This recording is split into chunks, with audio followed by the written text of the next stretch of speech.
Hola amigos, ¿qué tal? ¿Cómo les va? Bienvenidos a este sábado cultural que vamos a dedicar a un tema que me lo sugirió más o menos uno de los miembros de mi microempresa, microscópica empresa, que hiciera algo relacionado con las películas de terror.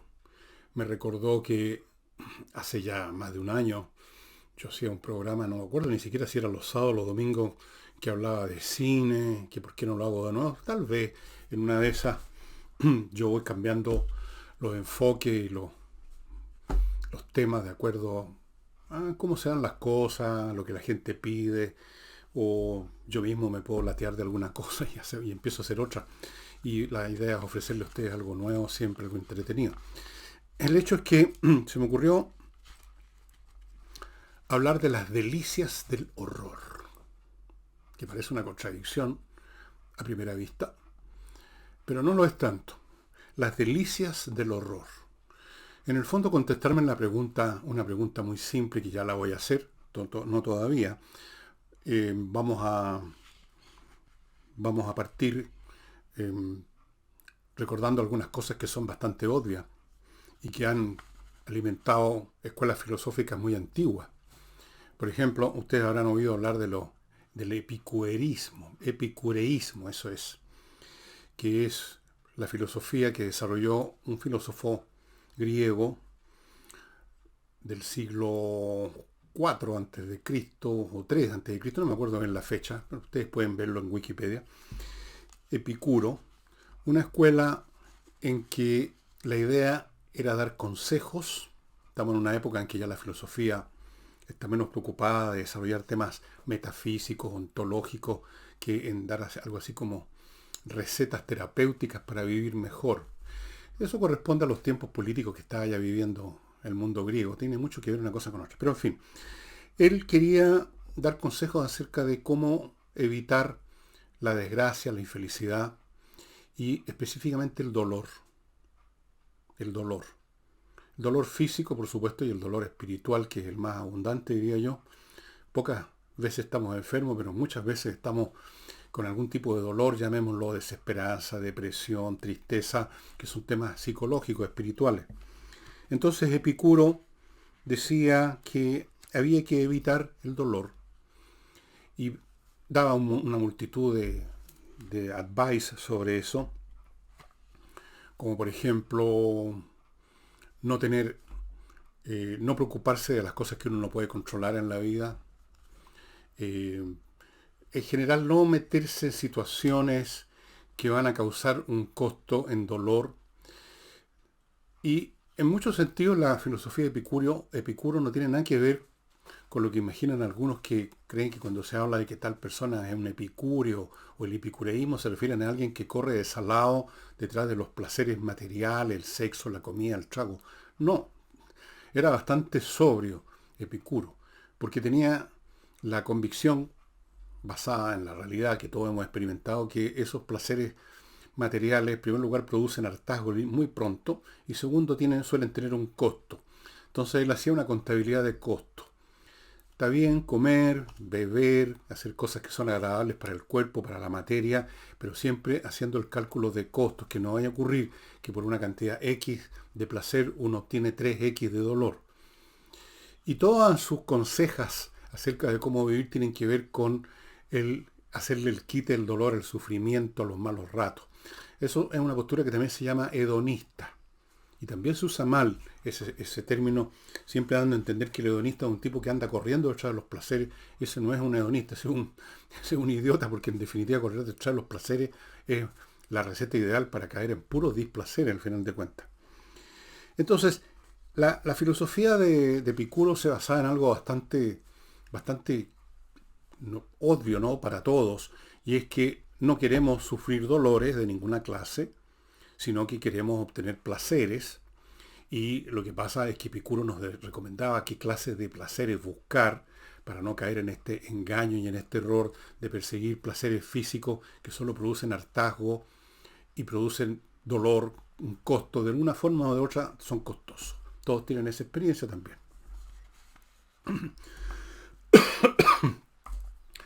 Entonces, Epicuro estaba simplemente filosofando a partir de lo que es la naturaleza humana.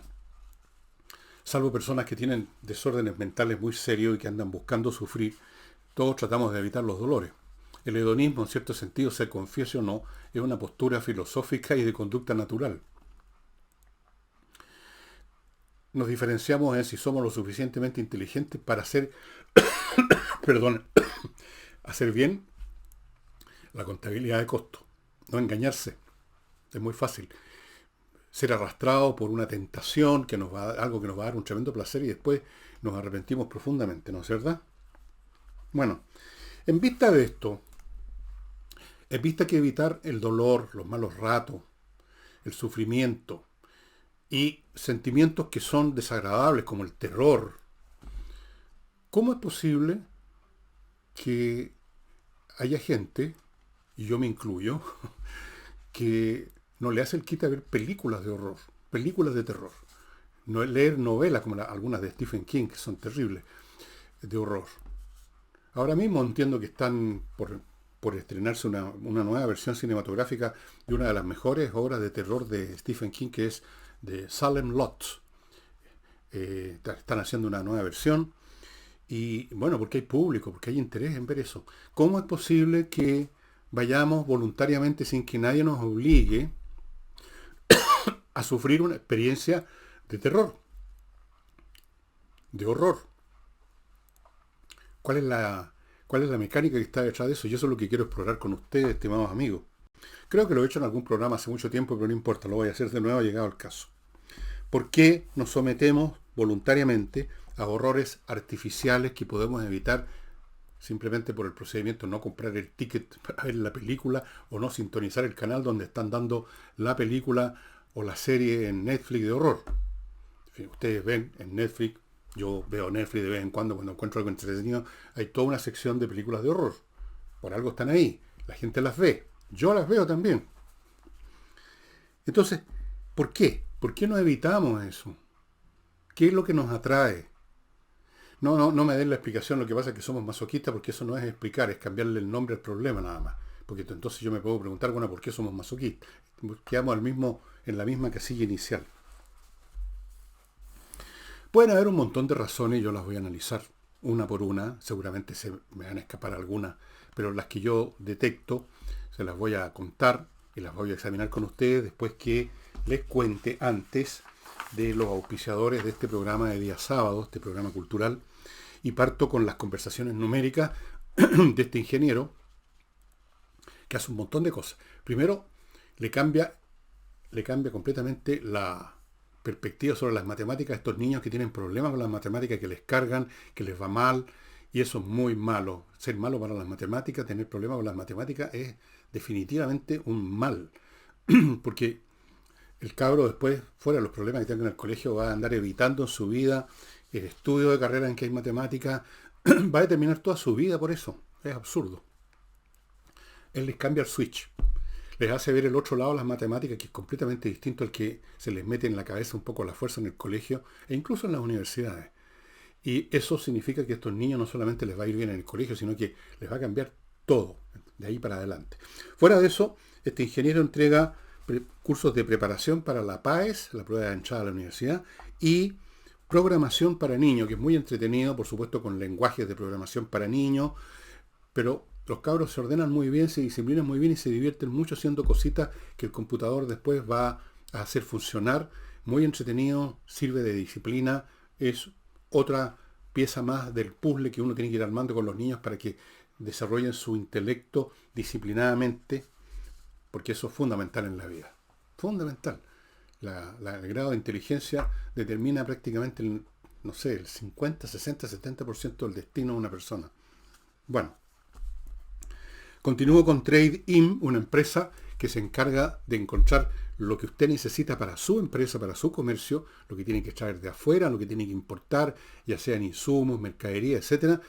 TradeIn le busca entre todos los posibles oferentes de esa mercancía o de ese insumo el mejor para usted, el que tiene la mejor calidad de producto, el que tiene los mejores precios, y ese escaneo que usted no lo puede hacer, ellos lo hacen brutal, abarcan todas las empresas, qué sé yo, japonesas, chinas, de la India, donde sea, o norteamericana o europea que entregan ese producto y buscan cuál es el que más le conviene y lo ponen en la puerta de su empresa o de su casa según el caso. Trade-in. Amigos, hoy en día los márgenes, buscar los márgenes mejores, óptimos, es fundamental para salir adelante. No hay espacio no hay tolerancias ahora para que a uno le vaya bien en la vida. Todo es mucho más competitivo, más difícil. Trade-in. Continúo con chiletributa.com, una empresa que se dedica a hacer expedito el tema de la tributación a empresas, no solo a la empresa como tal, como firma, sino que también a la gente que trabaja en la empresa, ejecutivos, los dueños, los empleados. El tema de la tributación es complicado, todos los años hay nuevas variantes de cómo se tiene que tributar. Tiene muchos aspectos que usted los conoce mejor que yo, y hay muchas posibilidades de equivocarse y tener problemas con el Servicio de Impuesto Interno. Pongan esa tarea en manos de Tributa, de chiletributa.com, y viva en paz de que usted cumplió con la ley exactamente y que todo está bien. Y termino este bloque con suplemento Vito. Esto es para sus mascotas, para sus gatos, perros. Es un suplemento que se agrega al pellet común y corriente que usted ha comprado y lo convierte en un pellet premium que lo va a mantener a su mascota en mejor estado de salud y le va a ahorrar a usted muchos gastos de veterinario que son caros. Si usted tiene mascotas, ya sabe lo que estoy diciendo. A mí me consta. Y van a estar contentos sus animales, va a estar contento usted si ellos están contentos, todos win-win, como dicen, con el suplemento Vito que se encuentra en el sitio de ellos o en casi todas las mascoterías lo tienen también. Bueno, continúo. Algunas de las razones por las cuales, a pesar de que la naturaleza humana está inclinada a evitar, a huir, a escapar del dolor y buscar el placer, el bienestar, y sin embargo vemos películas de horror, ¿no es cierto?, que damos saltos en la sala de cine, qué sé yo. ¿Por qué? Bueno, una razón. Un mal peor, a veces, que el horror, es la lata. Todos los seres humanos, todos, y en esto hizo profundas reflexiones este filósofo que me gusta tanto a mí, Arthur Schopenhauer, el tedio. Él decía que la vida humana oscila entre el dolor, por algo que nos falta, por algo que queremos y no podemos obtener, por algo malo que nos está pasando, y el tedio, porque dice que el placer no es algo positivo, el placer es simplemente el término de un dolor, se pone fin al dolor, por un momento uno siente un alivio, una satisfacción, e inmediatamente eso desaparece, no es una cosa que se quede, como el dolor, que es algo que está ahí, que dura. El placer es el momento en que eliminamos el dolor y después viene el tedio, dice, oscilamos entre el dolor y el tedio. Bueno, el tema es discutible y es más complicado quizá, pero el tedio es importante. El tedio, en otro texto de él, que creo que está en una colección de ensayos de Schopenhauer, que se llama Parerga y Parelipómena. Parerga y Parelipómena son palabras que significan algo así como lo que se me quedó en el cajón y que no dije, algunos restitos que no puse en otra obra, bueno, lo que sea. En Parerga y Parelipómena decía que gran parte de la actividad humana, de los estropicios que vemos a nuestro alrededor, las iniciativas, las guerras, las grandes aventuras, las exploraciones, el ir y venir de la gente para allá y para acá, desde el panorama de fin de semana hasta iniciar una expedición al Ártico, cualquier cosa, todo deriva del afán de los seres humanos por escapar del tedio que se los come. Entonces, el tedio es peor. Y entonces, para escapar del tedio necesitamos excitarnos, pasar a un estado de excitación. Y ese estado de excitación, ¿quién lo da con más fuerza que el horror, que el terror? Y entonces compramos un ticket para ver la película de terror, para arrancar del tedio, para estar a los saltos en la butaca. Nada es más eficaz que el terror para escapar del tedio. Porque realmente nos desquicia, ¿no es verdad? Mientras que una satisfacción, un placer, es menos potente para sacar del tedio. Casi en el momento mismo que estamos teniendo ese placer ya nos empezamos a deprimir. Los psicólogos hablan de la tristeza post-coitum. Me refiero al hecho que después de terminado el acto sexual, cuando las partes han llegado a la culminación, ¿cómo se llama? La consumación, viene una especie de depre, ¿no? Una especie como de... eso es lo que llaman tristeza post-coitum. El terror no, entramos a la sala de cine de una película de terror y estamos, digamos, con los pelos crispados así, las señoras dando gritos todo el rato. Entonces, todo por arrancar del tedio. Segundo elemento que se me ocurre a mí es algo que tiene que ver con lo que Aristóteles llamaba la catarsis. Decía, cuando uno va al teatro a ver una tragedia, cuando los griegos de la época iban a ver las tragedias de los grandes dramaturgos, de los no tan grandes, pero dramaturgos, los Esquilos, Sófocles, toda esa gente, y veía cosas terribles que pasaban, no terroríficas, pero terribles, todas las tragedias eran tragedias por eso, el héroe, el personaje central era castigado por los dioses, había matado a su papá o a su mamá, puras cosas espantosas, y la obra consistía en cómo se pagan los pecados a veces cometidos sin saber. Y entonces, ¿por qué iba la gente a ver esto? Decía Aristóteles. Lo mismo que me estoy preguntando en las películas de terror. Decía la catarsis.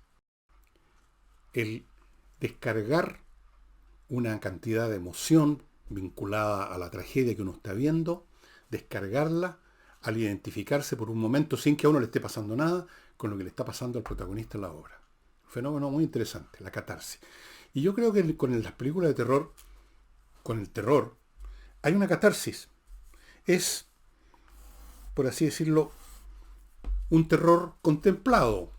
En el fondo de nuestro corazón, mientras estamos pegando gritos, sabemos que es una cosa que está en la pantalla. No nos va a pasar nada. Drácula no va a salir volando a clavarnos los colmillos aquí. El monstruo no se va a salir de la pantalla.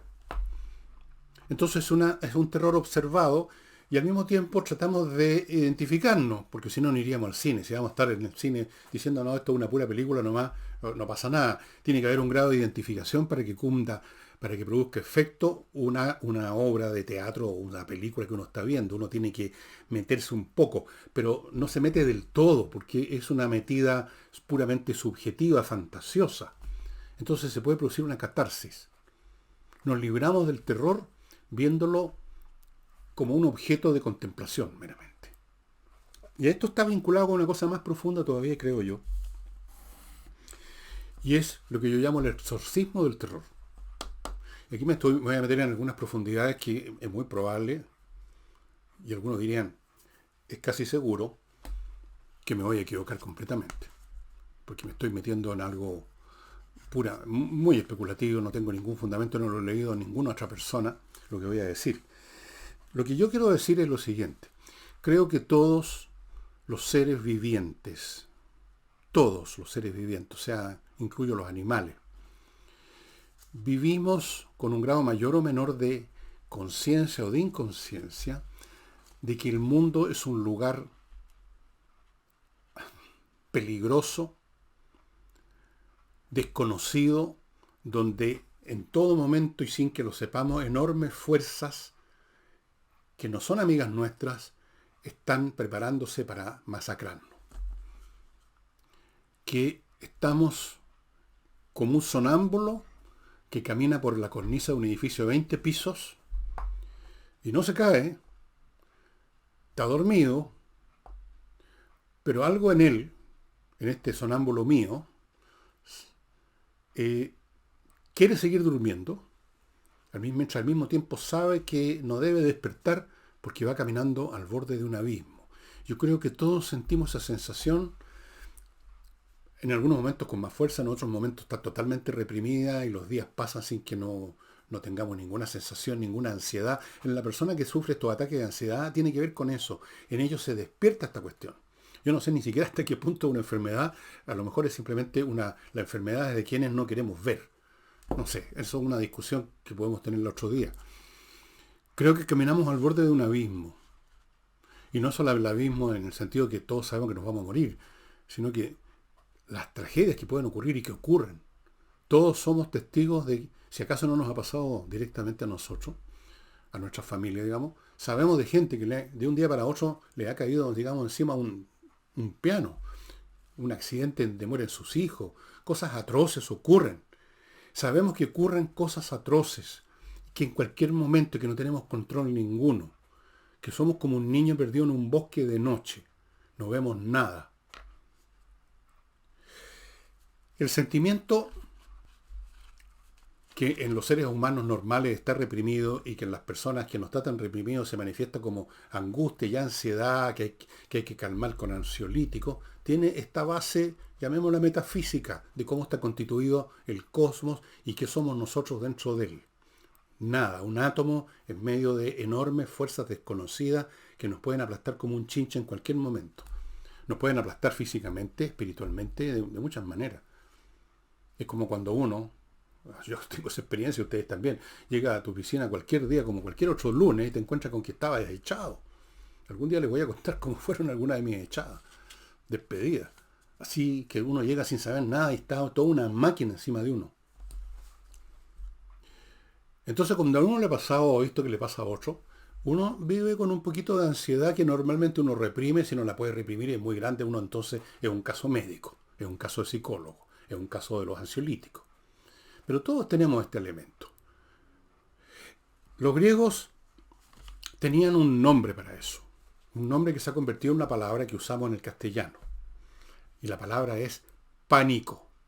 Y voy a examinar de dónde viene esa palabra y por qué la usaban los griegos y por qué la usamos nosotros, después que les cuente un poquito de mi otro bloque comercial, que la digo sin miedo, ni terror, ni pánico, de que se vayan ustedes a arrancar del programa, porque son cosas que a ustedes les sirven. Por ejemplo, esto,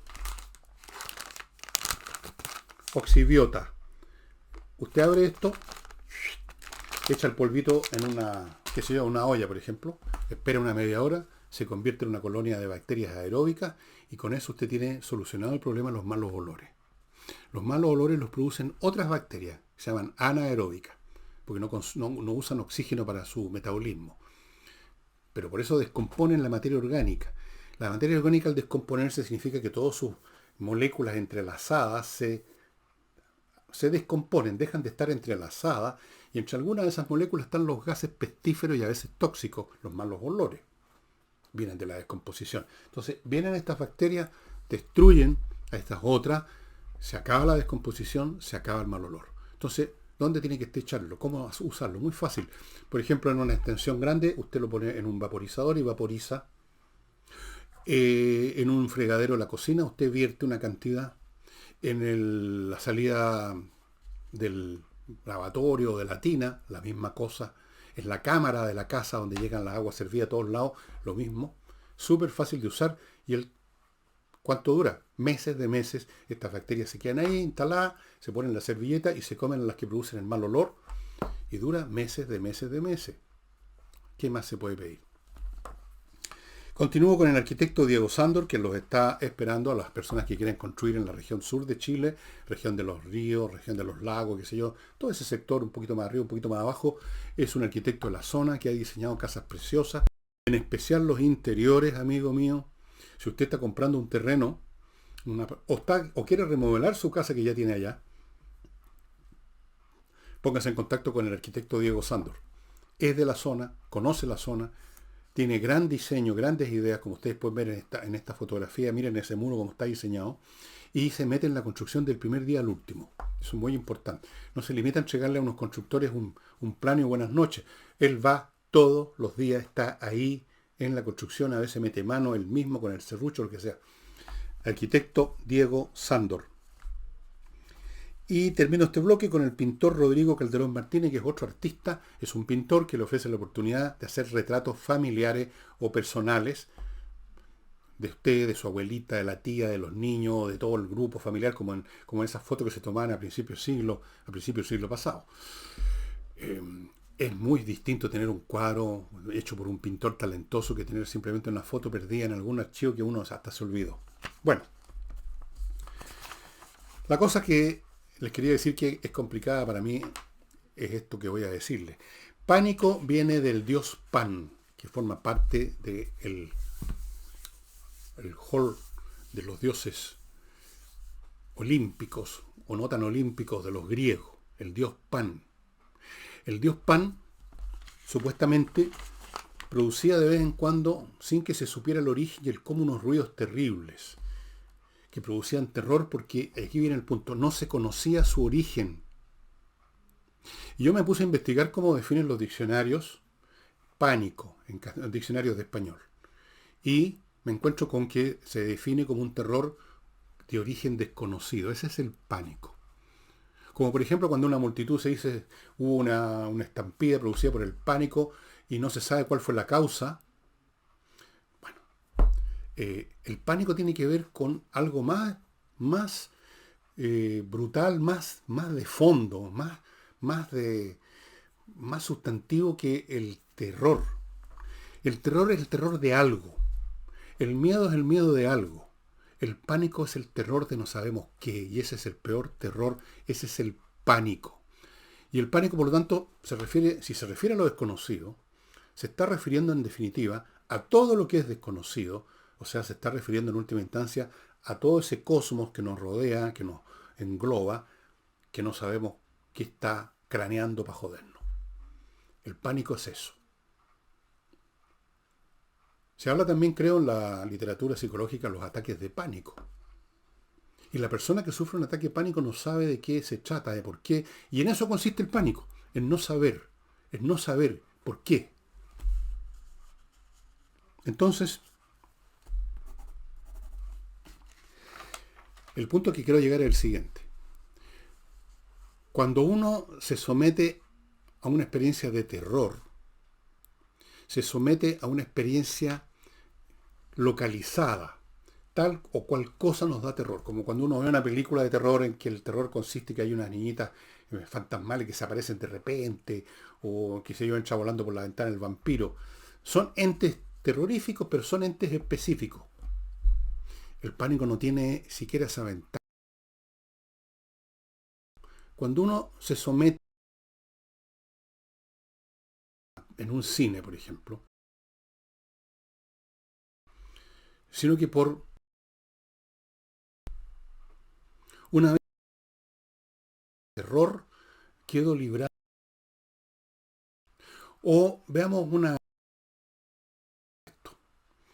cuando, cuando le ocurre una desgracia a alguien, más de algún filósofo o ensayista, que yo no recuerdo en este momento los nombres, ha comentado de que hay una frase famosa, creo que es de Rochefoucauld, sí, de que hay algo no del todo desagradable en ver la desgracia ajena. Y uno dice, pero ¿por qué alguien podría tener, aunque sea un gramito de contentamiento detrás, digamos, de la conmiseración y el yo te ayudo a sentir? ¿Por qué tendría que haber un átomo de contentamiento con la desgracia ajena? Y la explicación posiblemente sea porque como se produjo, y yo soy testigo de esta desgracia ajena, ya no va a haber otra desgracia en este momento. Se agotó el stock de desgracias por el momento. El pánico general, la amenaza general, se canalizó, el rayo cayó ahí, no acá. Uf, ¡qué alivio! Entonces uno se somete a una experiencia de terror, con el vampiro que entra por la ventana, con las niñas fantasmales que se aparecen en la pieza del niño. Por supuesto, los adultos nunca le creen en las películas lo que dicen los niños. Y con eso uno está exorcizando el pánico, que es mucho peor. Ya tuve mi dosis de terror, señor pánico, así que no me venga a joder. No sé si lo he podido explicar bien lo que siento y pienso en esta materia. Probablemente no lo he podido explicar bien. Es una manera de combatir el pánico, es tener terror, por así decirlo. Ya pegué la cuenta, por así decirlo. Ya tuve un momento de terror. Por lo tanto, el pánico no tiene que asaltarme. El peligro general no tiene por qué asaltarme porque ya me encaré con un peligro local, con un terror local. Es cierto que lo vi solo en una pantalla, pero en fin, de todas formas, pasé susto. Ya pagué la cuenta, pagué la cuota.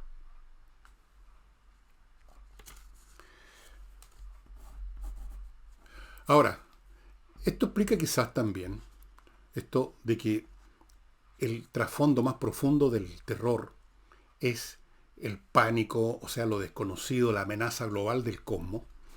Y es que, como ustedes habrán observado, con el tiempo, aquello que nos causaba terror nos termina causando risa porque ya lo conocemos bien. Y entonces ya el monstruo que antes nos hizo saltar nos produce risa porque lo vemos como un artefacto ridículo. ¿Se acuerdan ustedes de una película ya bastante vieja, ¿no? De ser de los años 70, 80? Frankenstein Jr., en que trabajaba Gene Wilder, que era un cómico muy divertido, un tipo con una más pelucón que yo y rubio así, que falleció no hace mucho. Muy cómico el hombre, muy simpático además. Entonces había Frankenstein Jr. que terminaba contratado en un local, en un cabaret bailando. ¿Se acuerdan? Nos reímos de grito con la película. Frankenstein, que en algún momento, cuando lo hacía Boris Karloff en los años 20-30, producía terror y gritadera en la sala, ahora uno lo ve con sus tornillos gigantes avanzando y uno le produce risa. O como mínimo uno no se asusta. Entonces de repente uno ve una película de terror y ya no se asusta porque ya lo conocemos. Ya conocemos ese tipo de terrores que lo hemos visto en otras películas anteriores. Se convierte en una entidad conocida. Y una entidad conocida no produce pánico o terror. Puede producir miedo, que es una otra emoción totalmente distinta. El miedo es una emoción objetiva que tiene que ver con que efectivamente tales cosas nos pueden hacer daño. Y tenemos miedo, tenemos temor, muy distinto al terror, muy distinto al pánico. Tenemos temor de que vamos a sufrir, no sé, alguna cosa negativa. Vamos a experimentar algo malo. Pero cuando ya es conocido, deja de ser, por definición desconocido, deja de ser algo que es capaz de causar pánico. Deja de ser ese algo desconocido que causa pánico. Deja de ser una expresión local de pánico en la forma de terror. Se convierte en una entidad conocida y ya no nos da miedo, sino que nos da risa o nos deja, digamos, indiferentes. Como nos pasa con muchas de estas películas de terror que ofrecen en Netflix, por ejemplo, usted de repente agarra una y no le pasa nada porque ya ha visto eso, ya ha visto ese truco, ya ha visto la escalera donde hay unos cuadros con unos tipos siniestros mirando así, ya ha visto, digamos, el cajón que se abre y sale el vampiro, ya lo ha visto. No, entonces ya es como es conocido, ya nos podríamos tropezar con Drácula en el paradero de micro, no nos pasa nada. Desaparece el horror porque se convierte en un ente conocido.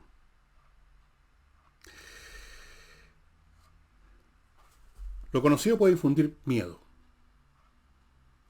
Si usted está en la playa, yo me acuerdo de esta experiencia, todos los niños alguna vez, por lo menos en la época mía, íbamos a la playa y uno de los juegos, no estar al sol tendido como idiota, sino que era el mar. Lo único que queríamos era meternos al agua, ¿no es cierto?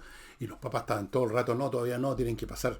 Me acuerdo que en esa época se creía que después no había que esperar 3 horas para que, no sé, la digestión no se detuviera y uno quedaba tieso en el agua. Ya, vayamos la hora y ir al agua. Y el juego era capear olas, ¿no es cierto? ¿Se acuerdan de eso? Todavía creo que hay cabros que juegan a eso y se tiran.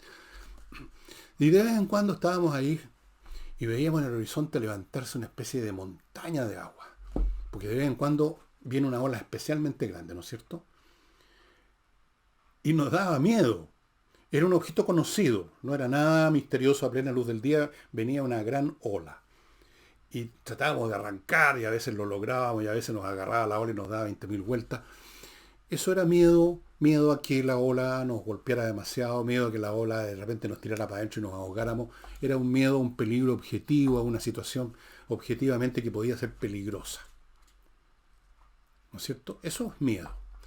Pero imagínense ustedes ahora, imagínense este cuadro, que están en la playa, ya son adultos, están paseando con su señora, con su polola, o con su pololo y su marido. Están tranquilamente caminando al atardecer. Y de repente ven que el agua se retira. Y empiezan a tener miedo y miran al horizonte y ya no ven una ola grande, sino que ven una montaña de agua de 40 metros de altura que se les viene encima. Ahí ya no es miedo, ¿cierto? Ahí es terror y que yo diría, ahí es pánico. Es pánico. Ahí hay una expresión casi del pánico, a pesar de que toma una forma concreta, pero es tan grande, es tan amenazador, es tan por lo tanto representativo de ese cosmos gigantesco ante el cual no tenemos ningún recurso, o muy poco, que nos quedamos helados del pánico. Y no atinamos a nada. O sea, supongo yo, algunos correrán. Hay una diferencia, ¿no es verdad? No solo cuantitativa, esta cosa tiene 30 metros de altura y no 4, sino que hay una cosa cualitativa, hay algo distinto que está ahí. Es un fenómeno, desde luego, imprevisible. No es una ola grande que uno sabe que van a haber olas grandes, sino que es algo absolutamente inesperado. Y lo inesperado tiene varios elementos del pánico. El pánico es por lo desconocido. Y parte del pánico de lo desconocido es que no sabemos qué esperar precisamente. En eso consiste lo desconocido. Entonces aparece de repente esta cuestión y es pánico. Entonces, he ahí. Entonces, nos sometemos, ¿cómo decirlo? Nos sometemos al terror prefabricado por los estudios o por los novelistas, como quien se vacuna. Nos vacunamos contra el pánico con inyecciones de terror prefabricado, creo yo.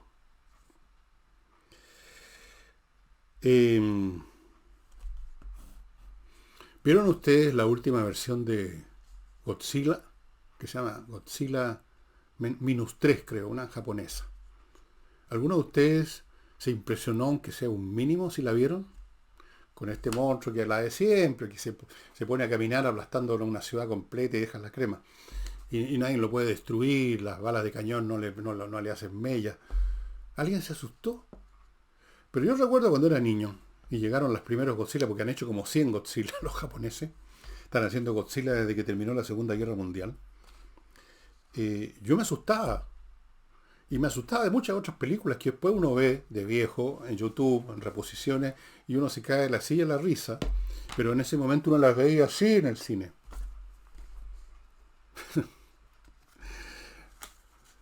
Así es. Porque se convirtió en algo conocido. Lo conocido puede infundir miedo, pero no infunde terror y desde luego no infunde pánico. Pero como tenemos miedo a tener miedo, tenemos pánico a tener pánico, a no tener control, como esa gente que cuando hay un temblor pierde la cabeza y hacen pura idioteces, entonces nos vacunamos con terror. Y a la pasada nos sirve para arrancar del tedio y salimos con la adrenalina así fluyendo, borbotones por el cuerpo. Antes de continuar, amigos, permítanme recordarles todavía un par de cositas nada más, dos nomás. Una es Higiena, esta academia de música que les enseña a tocar un montón de instrumentos vía online, lo más cómodo y lo más eficaz para aprender algo. Por ejemplo, guitarra, piano, batería, contrabajo, saxofón, flauta dulce, flauta traversa, ukelele, ¿qué más? La voz y algún otro instrumento que no recuerdo en este momento. ¿Funcionará para mí? Se preguntará usted. ¿Querré realmente aprender? ¿Aprendería? Bueno, pida una clase demo, le van a dar la clase completa, no 2 minutitos. La clase completa para que usted vea que efectivamente se aprende y se pasa bien. Amigos, de todas las cosas que hay en este mundo, para mí el tesoro más grande, aparte de mi familia, mis hijas, es la música. Sin música, yo prefiero quedar ciego que quedar sordo, para empezar a hablar, digamos. Prefiero quedar mudo, ciego, pero poder oír a Haydn, poder oír a Mozart, poder oír a Bach. La música es maravillosa y si usted aprende a tocar música, mejor todavía. Y González y compañía, un bufete de abogados penalistas que se hacen cargo de temas penales, que son los más serios. Son un bufete muy acreditado. Acaban de ganar un caso muy importante donde está involucrado una personalidad del mundo político, me parece. Son muy buenos, han ganado un montón de casos re importantes, así que si usted está metido en un lío que lo va a llevar a una corte donde lo van a acusar de lo humano y lo divino, con el Código Penal en mano como las tablas de la ley, más le vale ponerse en manos de los abogados de González y compañía.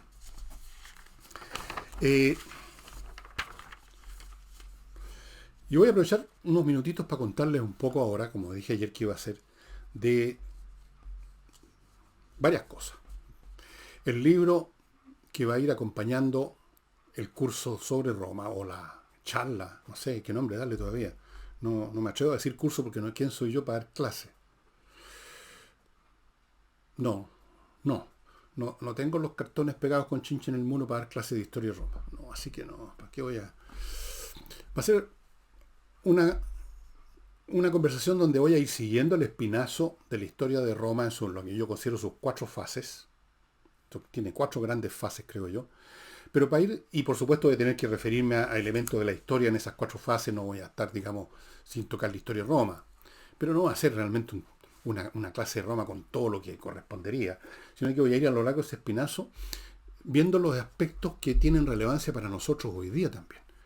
Para entender lo que ocurre, bueno, y no solo hoy día, sino que ayer o anteayer, lo que ocurrió en otras sociedades, lo que ocurrió en Europa en el siglo XVIII, o lo que ocurrió en China en el siglo XVI, o lo que ocurrió en Chile con la independencia, o lo que ocurrió con nuestra vida nacional.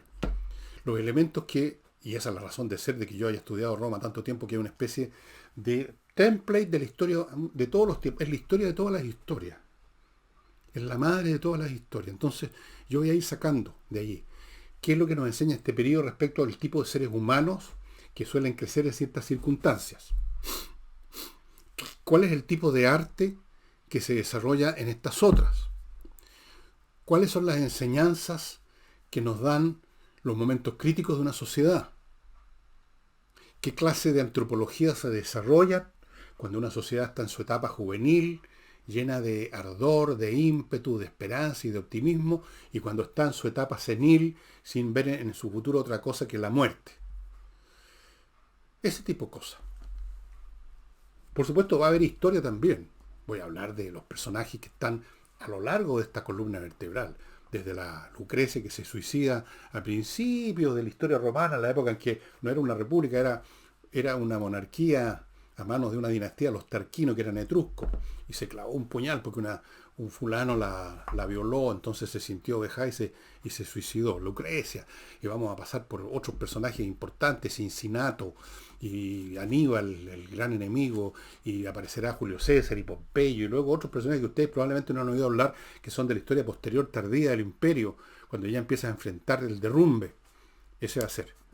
Y relacionado con eso, terminé y lo estoy amononando y lo revisando y reeditando todo el tiempo para entregar lo mejor que yo pueda.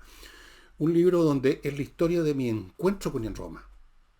Hay ahí una mezcla también de cosas romanas, reales, sacadas de la historia de Roma, y que yo las explico y las detallo en algunos grados, y mi llegada a esos temas, que puede ser entretenido para ustedes, porque detrás de todo, de cualquier tema académico, hay una persona de carne y hueso, que puede ser un vulgar ciudadano como yo, puede ser un académico, puede ser un gran historiador, puede ser un curioso, pero cómo esas personas distintas llegaron a ese tema, qué conclusión sacaron, cómo lo ve uno, cómo lo veo yo, la gran batalla de los romanos contra los cartagineses, la batalla de Cannae, que fue un desastre, todo eso, cómo la vi yo cuando era niño, la historia romana, pero todo esto sin perder de vista la historia romana. Ese va a ser el libro que ya tengo terminado, básicamente.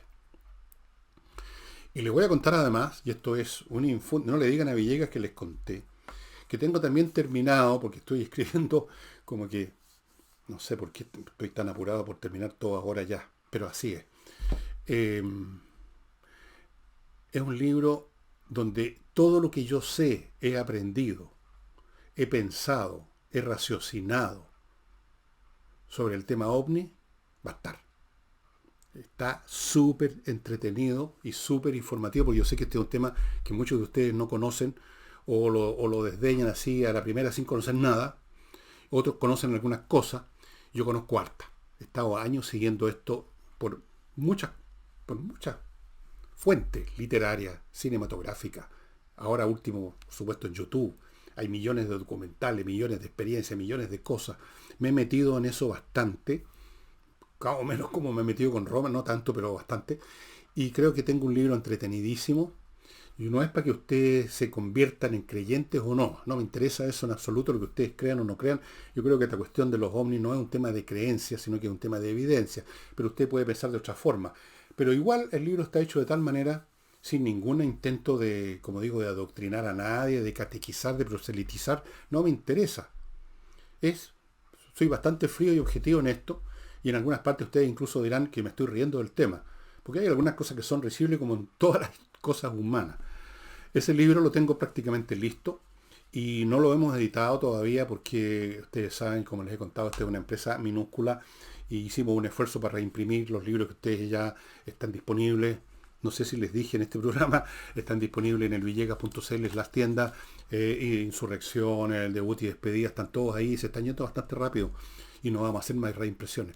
Terminado eso, espero, voy a tener que editar publicar el libro de Roma, porque voy a hacer el curso este año, o la conversación, y voy a ver si nos alcanza el esfuerzo para este otro, que a mí me ha gustado muchísimo hacerlo, me he divertido muchísimo, y estoy dejando fuera 1000 veces más material del que tengo allá adentro, pero quiero hacer un libro no muy grande, no muy largo, quiero que sea un libro entretenido que se lee en una tarde o en 2 tardes, y que los deje más o menos informados y divertidos sobre el asunto OVNI, que tiene millones y millones de ángulos que algunos de ustedes no conocen en absoluto, Hay otros que yo tampoco conozco, pero hay algunos que conozco y esos son los que les quiero contar.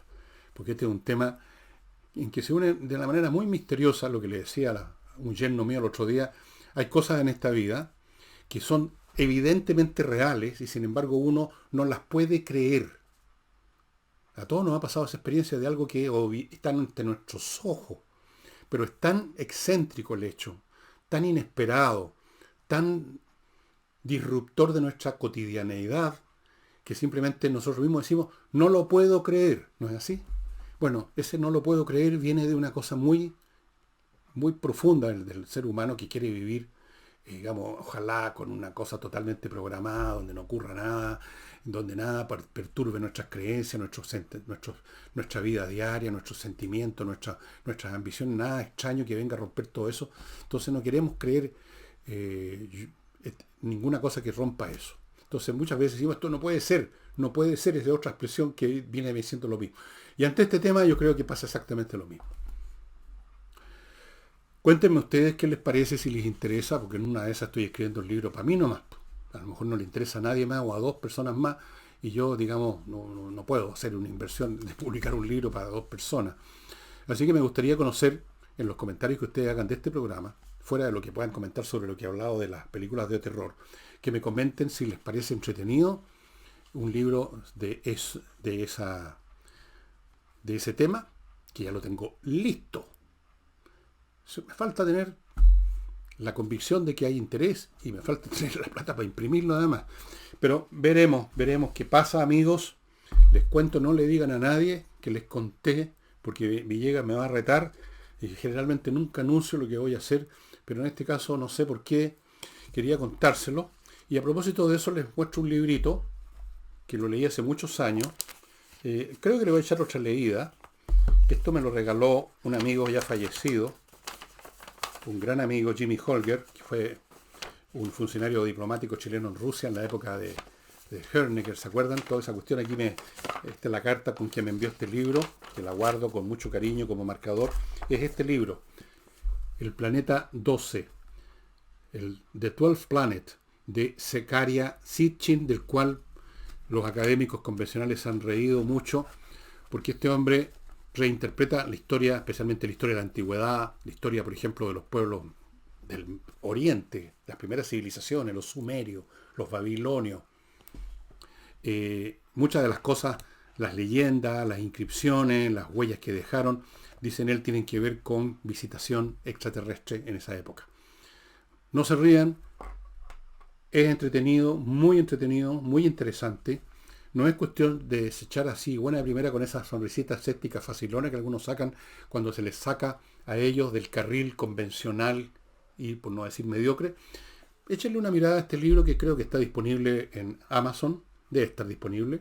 Tiene un montón de libros sobre este tema, pero este es el principal, el 12º planeta. Él dice que hay un planeta en este sistema solar que no hemos visto, donde viven estos personajes extraterrestres, y dicho sea de paso, ustedes se habrán enterado que la astronomía en los últimos años, mediante instrumentos más poderosos como estos telescopios, el Hubble o el James Webb, que ahora es más poderoso todavía, además por cálculos matemáticos de cambios orbitales de algunas masas celestes que implican que hay un cuerpo que está afectando las órbitas, parece ser probablemente que a mucha distancia, a distancias transneptunianas, más allá de la órbita de Neptuno, podría haber aparentemente otro planeta.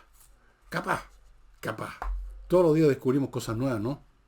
El universo es demasiado grande, demasiado poblado de cosas, y por eso que yo encuentro tan estúpida esa frase que algunos repiten con un aire solemne: ¿estaremos solos en el universo? Claro que no, weón, digo yo. ¿Cómo vamos a estar solos si el universo es prácticamente infinito? Es ridículo. Si hay vida aquí, y una vida infinita en sus manifestaciones, en sus millones de especies, ¿por qué solamente en la Tierra? Miren qué curioso. Si hay miles y millones de planetas que tienen las condiciones. Eso se está sabiendo ahora con el estudio de los llamados exoplanetas, de los cuales no teníamos idea hace 20 años atrás, pero que con los nuevos instrumentos ópticos y otros medios de la astronomía se están empezando a aparecer. Todos los días descubren un nuevo exoplaneta, o sea, un planeta que orbita alrededor de otra estrella, no del Sol. Bueno, amigos, Coméntenme lo del libro OVNI, por favor. Coméntenme lo del libro de Roma, que también quiero saber si vale la pena publicarlo y hacer una inversión en eso. Pero sean serios en decirme sí, me interesa. Eso es todo, estimados amigos, por hoy. Nos estamos viendo mañana con un tema que no tengo idea cuál va a ser. Ahí vamos a ver. Ahí vamos a ver. Chao.